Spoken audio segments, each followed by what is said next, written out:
حدیث پاک میں آتا ہے کہ جو آدمی فجر کے بعد سونے کا عادی ہو اللہ تعالیٰ اس کی یادداشت کو ختم کر دیتے ہیں۔ چنانچہ آپ تجربہ کریں کہ جن عورتوں کو فجر کے بعد سونے کی عادت ہو وہ بلکھڑ ہوتی ہیں، باتیں بھول جاتی ہیں، چیز رکھ کے بھول جاتی ہیں، کام کرنا تھا بھول جاتی ہیں، خاوند کو بات کہنی تھی بھول جاتی ہیں۔ یہ زیادہ بھولنے کی عادت عام طور پر فجر کے بعد سونے کی عادت کی وجہ سے ہے، کیونکہ حدیث پاک میں فرمایا گیا اور بعض روایات میں تو یہ بھی آیا کہ حلال رزق ان کے لیے تنگ کر دیا جاتا ہے، لہذا ان کو ادھر ادھر کا ملا جلا تو بہت کچھ مل جائے گا، حلال رزق کے دروازے بند کر دیے جائیں گے فجر کے بعد سونے والوں کے لیے۔ ہاں کوئی آدمی ایسا کہ جس کی ہے ہی ڈیوٹی رات کی، وہ اگر ساری رات جاگا فجر پڑھ کے سو گیا تو وہ اس بات سے خارج ہے۔ ہاں وہ اللہ والے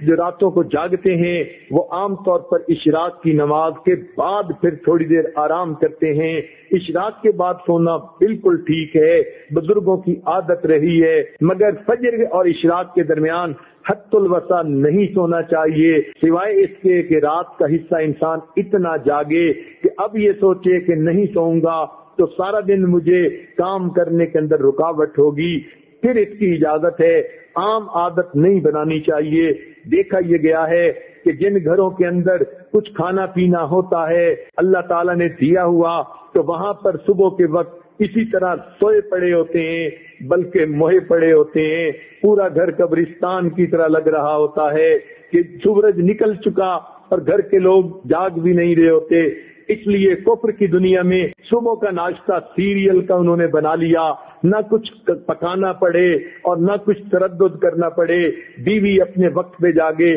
خاوند اپنے وقت پہ جاگے، بچے اٹھ کے سکول جاتے ہیں تو وہاں مائیں ان کے لباس پہلے ہی تیار کر کے رکھ دیتی ہیں، ان کو کہتی ہیں بیٹے صبح اٹھنا، الارم لگا کر سکول جانا ہے۔ بچے اس لیے کہ سکول اگر نہ جائیں وقت پہ تو ان کو استاد کی طرف سے جھڑکیاں پڑتی ہیں، سکول کے اندر سزا ملتی ہے، وہ اپنے وقت پہ اٹھتے ہیں اور چھوٹے چھوٹے بچے اپنے کپڑے خود بدلتے ہیں۔ سیریل کا ناشتہ، ٹھنڈا دودھ بھی مل گیا، سیریل بھی مل گیا تو بچے یہی کھا کے چلے جاتے ہیں۔ تو کفر کی دنیا نے ناشتہ اس لیے آسان کر لیا تاکہ جاگنے کی تکلیف اٹھانی نہ پڑے۔ اس لیے مسلمانوں کا جو ہے معاشرہ اس میں عشاء کے بعد جلدی سونا اور صبح کے وقت جلدی جاگنا۔ چنانچہ صحابہ کرام کے زمانے میں تہجد کے وقت اگر کوئی مدینہ میں چلتا تھا تو یوں آواز آتی تھی گھر گھر سے قرآن پڑھنے کی، جیسے شہد کی مکھیاں بن بنانے کی آواز ہوتی ہے۔ اس لیے ہمیں چاہیے ہم صبح کے وقت اٹھیں، عورتیں صبح کے وقت اٹھ کر نماز پڑھیں، اگر تہجد پڑھیں تو کیا ہی بات ہے، قرآن کی تلاوت کریں، درود شریف پڑھیں، استغفار پڑھیں۔ صبح کے وقت گھر کے اندر عبادت کا کرنا پورے دن کو جو ہے اپنے جو ہے عبادت جو ہے منور بنا دیتا ہے۔ بلکہ ہم نے تو بعض بزرگوں کا یہ عمل بھی دیکھا، وہ فرماتے ہیں کہ جس آدمی کی فجر کی نماز قضا ہوتی ہے وہ آدمی کا دن زندگی کا منحوس دن ہوا کرتا ہے۔ چنانچہ ایک آدمی نے قسم اٹھا لی کہ میں اپنی بیوی کو منحوس دن طلاق دوں گا۔ اب اسے سمجھ نہیں آتی تھی